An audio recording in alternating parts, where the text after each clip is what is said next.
In today's episode of Teaching in Higher Ed, number 128, Bonni Stachowiak shares about her experience at the Online Learning Consortium conference. Produced by Innovate Learning, maximizing human potential.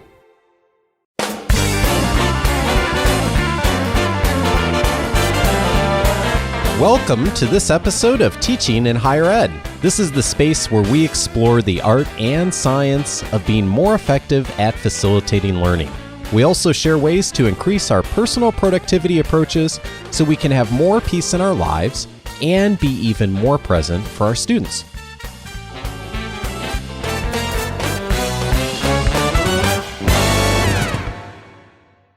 All right, Bonni, how'd I do?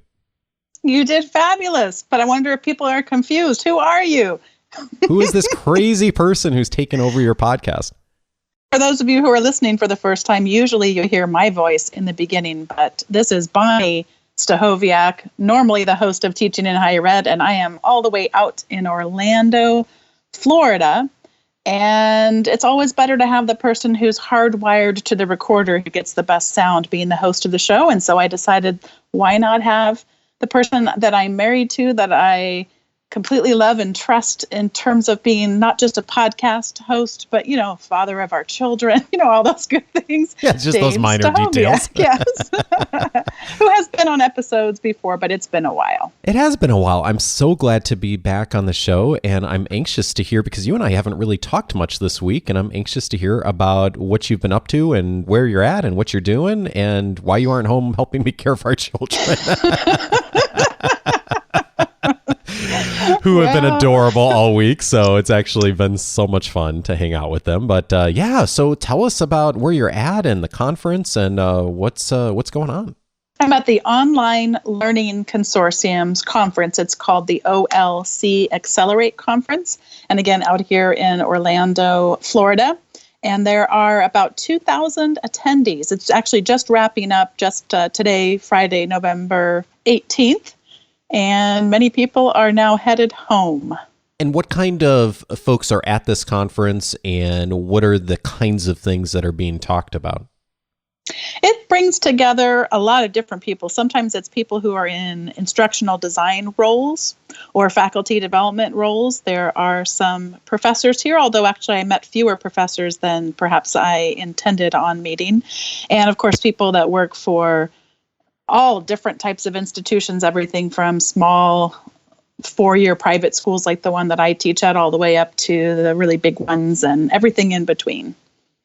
You aired a show last week where you went over the main talk you were giving at the conference this week, but I know you were doing 2 other panels, am I remembering correctly? And I was wondering if maybe you could share something of that, of what was discussed and what conversation was had. Well, the first panel that I was on, they decided to give an overview of each one of the tracks. They don't call them tracks, they call them strands. And because instead of tracks where you think about going down the same track, they think of it as a strand of thread, maybe attend different sessions from different strands and learn about different themes. And they decided to give an overview of each one of the strands and have some of the presenters go and share a little bit about what their sessions were going to be like. And I guess they selected a best in strand presentation from each one of those, and we got to hear from those people as well that were on the panel. I was part of a panel of 3 for the strand on learning effectiveness. And you also did a panel, I remember, and I saw a tweet of you with a number of other podcasters. Was there a podcasting panel too? Yeah, this was the largest attended session that I was a part of, either as a presenter or on the panel. And it was really great fun to be connected with 5 other podcasters who are all doing something a little bit different. I wrote a little bit about it for my Institute of Faculty Development blog at our institution, and was writing about it's really everything from the spectrum of there's a few women who host a podcast. It's actually more like a YouTube live streaming session that they only just last week decided to throw a feed up to iTunes with just the audio. But they're called Women Who Whine in Education. And that is not WHINE, but it's WINE. And they get together over a glass of wine and go up to the YouTube live streaming channel and just hit record, and whatever happens, happens. And so that would be some of the more informal type of podcast. There's also some podcasters who I loved getting to meet in person who are experimenting with Periscope, which is the live video streaming service that Twitter recently bought out. And all the way up to the more formally produced podcasts, like our podcast, Teaching in Higher Ed, as well as Katie Linder's Research in Action podcast. And she and I were definitely more on the formality as having show notes for every episode and having a little bit more planned conversations, that type of thing, a little bit more of a structured format.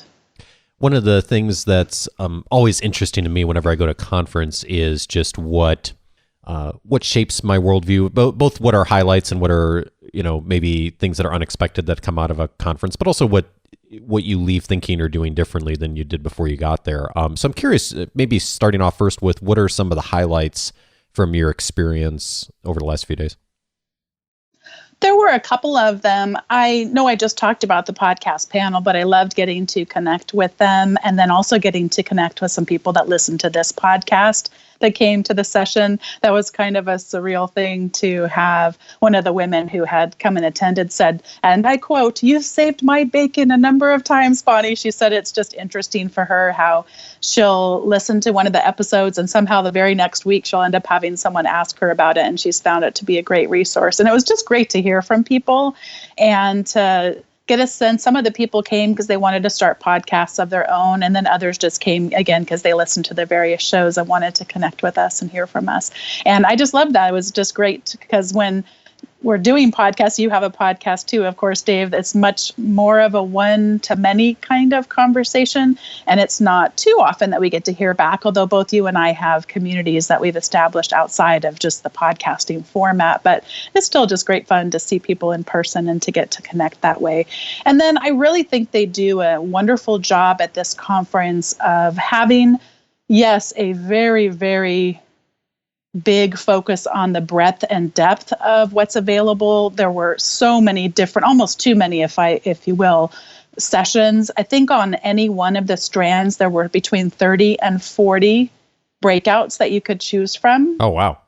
Yeah. That's a lot. But they had a technology test kitchen, and there were two ways you could play in there. You could go, and they have a whole process that's built around design thinking. And you go and they have tables that are set up with Play-Doh and sticky notes and all different kinds of toys that you could kind of play with a little bit as you're conceptualizing ideas. And then a big magnetic whiteboard with, I don't know if you've seen those poetry magnetic words where you can arrange them, on your fridge if you actually have a fridge that magnets attached to. Yeah, I've seen those.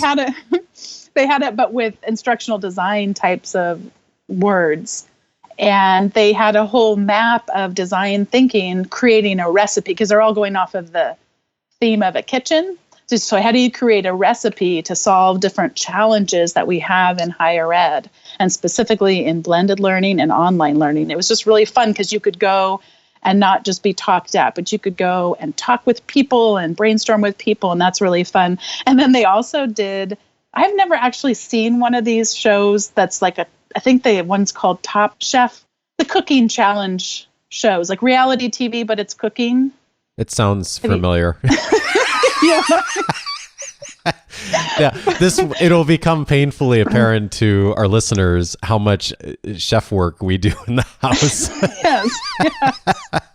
Every time Sandy Morgan, our dear friend, comes over, who Dave co-hosts the Ending Human Trafficking podcast with, and she's been on the show before, so if you've been listening for a while, you've already heard of Sandy. But she lived in Greece for more than 10 years and cooks amazing Mediterranean food, and she'll come over and just shake her head at, you need to sharpen your knives. You need to sharpen your knives. And I think I've never sharpened a knife. I mean, I think we own a knife sharpener, but I don't think I've ever actually sharpened one. So yes, not a lot of that. But anyway, so they went with the whole reality TV Top Chef kind of contest idea.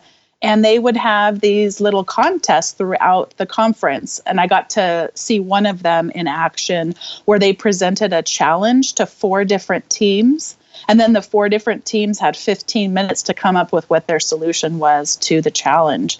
And I really liked the particular one I got to see because it was all around communication and the different stakeholders in an institution that need to be aware of what's happening with online learning in the institution. And they all had a really different and creative way of approaching that problem. And it was really fun to see. And they would mix up vendors who were there with people who were actually working at institutions. And that was also fun to see as well. Fabulous. How about lowlights? Anything that wasn't as fun or maybe unexpected? Yeah, probably 2 themes to this. The first one is certainly no fault of OLC. It was just an interesting juxtaposition. You and I are recording this on Friday, November 18th, and so it's just slightly more than a week after the election results came down, and having some conversations with students at my institution and with colleagues and just hearing about some of their fears. And I had someone just a couple days ago email me about DACA, which is the opportunity that President Obama had put in place for undocumented students to be able to have the ability, to go to college and to have work permits and so on. And just the fears that people have over that going away. So just this juxtaposition of that and not really being ready to shift over into what sometimes felt to me like more of a commoditized sort of conversation. I mean, and again, it's not their fault. I don't think that they could have necessarily planned for this, but I wanted to be engaging in conversations about some of the underserved populations in higher ed. And I didn't see as many sessions, but maybe I didn't look hard enough, but just the idea of if I'd go into the vendor hall, it just felt a little bit too much of, here's the latest and greatest. And it felt like, you go into Costco and they have one of those $700 blenders, and I think like, we can never afford the $700 blender at our institution. And I don't know how relevant a conversation with you is going to be, that kind of thing. So it was just an interesting sort of juxtaposition. And I talked about the depth and breadth of what's available as a real highlight to me, but it also was a little bit of a detractor because it just felt like I was at this huge buffet of food and it's too much, and then I sort of don't want it to go to waste too. And I want to find more ways where we can take what we're learning and actually think about how we could put it into action at our institutions. And it just felt like too much, I guess, for me, for just where I was at that moment. Yeah. I can see that being just in the context of the news and everything going on, that a hard thing to navigate around and plan for, like you said, not something that could have been controlled necessarily. And then the other thing that came up, and this came up a little bit on Twitter, there was a keynote speaker from a organization called Minerva. And there are actually 3 different parts of Minerva. There's Minerva Schools. That is actually the framework that he was describing. It's a university. I'll talk about it in just a second. But there's Minerva. I forgot what the second piece of it is, but then there's also the first 2 that I'm mentioning are nonprofit entities, but the last one is an LLC, and they're set up to take their proprietary tools and actually perhaps then sell them to other institutions and make them more scalable and replicate them at other institutions. So they have like intellectual property that they're starting to look at selling. But anyway, so he spoke, and he started his talk out by describing this amazing framework that they have for their school where they have 0 lectures. It's all about more of a active learning type of approach, and he demonstrated their software and their system that they use to perform this type of service and this educational approach for their students. But he started out by saying, we don't allow lectures, but yet I'm going to lecture to you for the next 45 minutes. And it was just, I kind of thought, interesting. I realized that you couldn't necessarily replicate, because they have a class cap of 19. No classes are more than 19 students. And by the way, people should definitely go and look at Minerva's website. I'll put a link to it in the show notes so people can go look at it. I'm not even doing it justice. It's absolutely an incredible educational model. And I had some friends and colleagues who had gone to the EDUCAUSE conference and had been able to hear from him then. So it's neat, just 2 weeks later to be able to hear from him and get a sense of why they came back to our institution very energized by what he had to say. But just this incongruence of so many of the presenters that I had a chance to see, where it is just a traditional lecture format. And I thought, we're at a technology conference, and why are people not asking me to pull out my phone and participate in polls or do something that involves the technology? That it was funny because my session actually did that. I talked about that in last week's episode. Yeah. But take out your phones, and it was so refreshing to say to the room full of people. Oh, by the way, the room's not full of people. To the people who were in the room, let's rephrase that.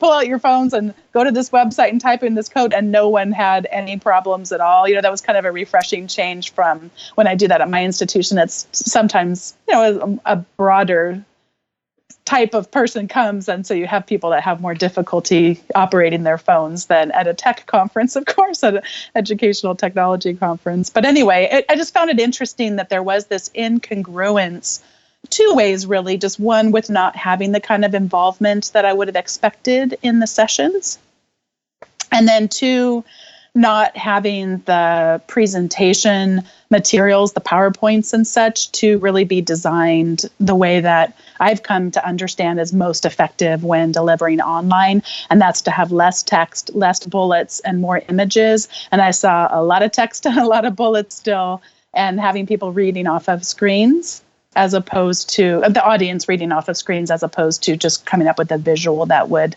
convey that. And we've talked about this on episodes before, but for anyone that wants to explore this a little bit more, Slidology by Nancy Duarte is a phenomenal cure for what I'm describing. Agreed. That's such a great book. And there's still, as much as you and I think about the power of good facilitation, instruction, and training, and probably a lot of it's informed by our experience in the training industries, there's still so much more to do in higher education of bringing that into a lot of classrooms. So I feel your pain around this, and at the same time, I'm also thinking it's a really important, it's a good opportunity for us to have probably even more conversations about that on both of our podcasts. Last week, there was a lot of Twitter flurry about another conference called the Open Ed Conference. And there was some celebration about the fact that at least one of the sessions had involved students who were presenting, but there was also lamenting that there hadn't been more student involvement. And there was this call for, don't ever go to a conference and without bringing students with you. They should be an integral part of the conversation. And that was certainly front and center in my mind, as I thought, there just felt sometimes like there was just too great of a distance between our students. I don't want to go to a session and not hear about students and their experience and their learning. And it just felt like sometimes there was too much of a distance between those things. But again, I might just be in a weird place, and I might be a little jaded at the moment. It's been tough. Yeah. It's been tough. Yeah. Well, that actually might be a good transition into our recommendations if you're ready, unless you have something else to share on the conference. I'm ready to go. Thanks. Well, the reason I was thinking about that is because I was actually going to bring up the election as well. And I was, I think that so many of us have been really captivated, both in good and bad ways, over the last few weeks with everything that's gone on with politics and news in our country here in the States. And I know people around the world have been following it as well.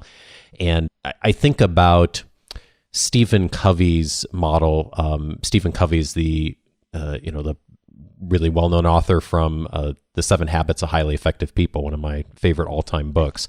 And he talks about the distinction between, for each of us, our circle of concern, and then a concentric circle inside of that that's smaller, called our circle of influence. And the circle of concern, of course, is all the things going on in the world: politics, news, presidential elections, sports, the things that rightfully so we're concerned about. We want to know about what's happening, and yet we don't have a lot of direct influence over at least ourselves, at least most of us. And our circle of influence is the things that are that's a smaller circle, but it's the things that we have more direct control over in our lives. And if not control, at least we are able to influence the outcome, not only for ourselves, but for the people around us in our families and our communities and our classrooms. And I think me, like a lot of other people, have spent a lot more time than we'd like to in the last couple of weeks in the circle of concern of thinking about all the things that are going on in the world and what does the news mean for all of us and the work we're all trying to do. And I've been reminded that that's a natural human reaction when there's big world events that happen. But I'm reminded of the importance of getting back to the circle of influence. And Bonni, you know this, and some of your listeners know this. Over the last 3 years, our parent company, Innovate Learning, has affiliated with one of the folks who's a great leader on in helping leaders to develop their skills, named Michael Hyatt. He has a podcast as well. I know some of your listeners listen to him too. And he's been doing a course over the last several years to help people to do annual planning. And we've affiliated with him again this year, and he's offering a free ebook titled Achieve What Matters Most in 2017 to get people thinking about how do you start putting together your annual plan in order to be more effective going into the new year of really zeroing in on that circle of influence.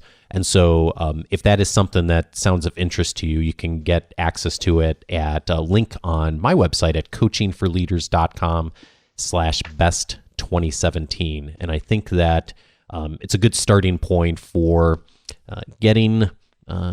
starting to think about how do we really zero in on that circle of influence and be able to then grow that circle of influence. I think I left that piece out, by the way.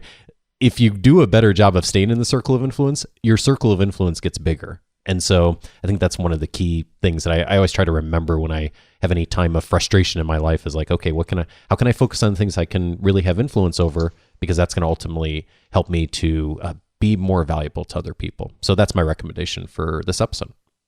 I was talking about earlier the juxtapositions that I was experiencing, and one that I didn't mention, but I will now, was how I started my travel on the way out from Southern California out to Florida. First of all, Dave's parents had graciously used their frequent flyer miles to upgrade me to, it's business class, but Dave explained to me that in a plane like I was on, that pretty much that's default for first class. So I'm in the second row of the plane in a very luxurious seat with all kinds of delightful concoctions being brought to me at everyone's beck and call. And I take that as the perfect time to finally read Ta-Nehisi Coates' Between the World and Me, which, if you're not familiar with it, he is an African-American father who writes this book as a letter to his African-American son. And let's just say that it was rather interesting to be sitting in first class and, just to top it all off, served on at least the last half of my trip by an all African-American female set of flight attendants. And I mean, they couldn't see what I was reading, by the way. That would have made it perhaps, I don't know, maybe it would have opened up conversation, or I don't know if it would have been awkward or not, but it was on the Kindle. And it's just a beautifully written, heartbreaking, important read for us to be reading, but it was interesting timing to be doing that. And I've read actually 2 books on the flight out, and of totally different veins. Sarah Rose Kavanaugh, who has written a book that's part of a series that James Lang is the editor for. And her book is called The Spark of Learning, Energizing the College Classroom with the Science of Emotion. And it's a wonderful book. I'm so excited. We're already scheduled to have an interview together in December. I'm not sure when that episode will air, but feel free to email me with any questions that you want to ask her about emotion in learning, energizing the college classroom with the science of emotion. It was a wonderful book. It is rich with practical ideas that we can put into place, but it's also a quick read. So it doesn't, it's not something that is going to take weeks and weeks to read. It was a funny juxtaposition, reading those things sitting in first class. But I totally recommend both of them. And then my last recommendation is just to put the top on the strange juxtapositions. As Dave knows, the last time that he and I traveled, we took a trip with the kids to Chicago. It was over the summer, right? We went to a podcasting conference. Yeah, this past summer. And for that, because the kids were traveling with us, we had my large suitcase and then my smaller, I guess, medium-sized suitcase or whatever, both the wheeling kind. And on the same trip, the wheels just came apart on all of them. They literally just they looked like Flintstone wheels because they were just like, you'd try to roll them and they just were sort of almost turning into shapes of a square or a rectangle. It was really, really funny. But yeah, what is the chances of that the wheels on the same exact trip just completely give out? It was like, we're done. You've had us for too many years. It's time for you to get a new suitcase. And so one thing I want to recommend is called the Wirecutter website. And the Wirecutter is what Dave and I use a lot of the time when we're not sure what is the best such and such to buy. I think, Dave, you looked for our washer and dryer set on the Wirecutter, if I'm not mistaken. I did, and I bought a headset recently from the Wirecutter, and it's hard to describe. I guess it's like it's a curated site where it just basically, they go out and they find the best of whatever it is you're looking for. So if you're looking for a set of headphones or a TV, they've gone and done all the research and they say, here's the best and here's the second best. And they just got purchased by, I think, the New York Times. Am I remembering that right? I don't remember who it was, but I think you're right. They did get purchased by someone. It's been such a successful site. Yeah. Mm-hmm. So.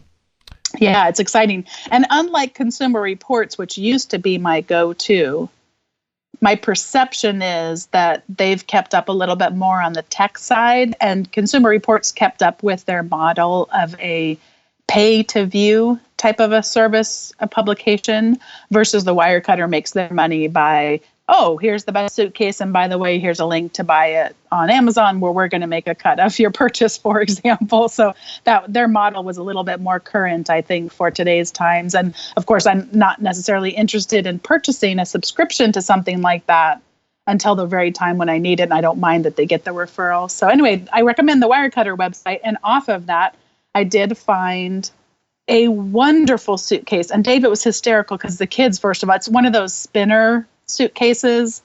You want to excite your kids, just put them in front of a spinner suitcase. That thing is going to provide years of entertainment. I am sure of it. It's hysterical. They both really absolutely loved it. And so it's the Travel Pro Platinum Magna 25-inch Express. And I loved the review that they had on their website about it. And now here I am, having taken half of a trip, and everything's going great, and it's a great suitcase, and I suspect I will have it for years to come. So you went from your suitcase falling apart on the last trip, sitting in the last row of the airplane, to this beautiful first class, great new suitcase experience this time. Now you just need a knife sharpening set, and you're gonna be all set. I'm going to go on the Wirecutter, see if we can find ourselves a good knife sharpening set. Except that we have a knife sharpener somewhere. I just have no idea where it is. We have an interesting kitchen situation. It's now we have so many, everything's coming back to kitchens in this episode. This is going to be the kitchen episode for whatever reason. I think that about wraps it up. Let's say goodbye to folks. And Bonni, you want to give folks a heads up on what's coming? On future episodes? Yeah. Do you know? Well, there's an episode with Bill Doctrum that's coming, who's someone I admire greatly, talking about mentoring, an upcoming episode. Fabulous. And of course, we hope you'll go on to the teachinginhighered.com website, and to subscribe to the weekly update. Bonni sends out an article each week along with the show notes that comes on Wednesdays. And you also get access to the free ebook too, right, Bonni? That's correct. 19 tools to help you use technology in your teaching and for greater productivity. And that's at teachinginhighered.com/subscribe, right? That'll do it. All right. See, I'm finding my way as the Teaching in Higher Ed host, stand-in host. Thanks so much for listening, everyone. Thanks for letting me do this. Look forward to seeing you tomorrow. Thanks, Dave.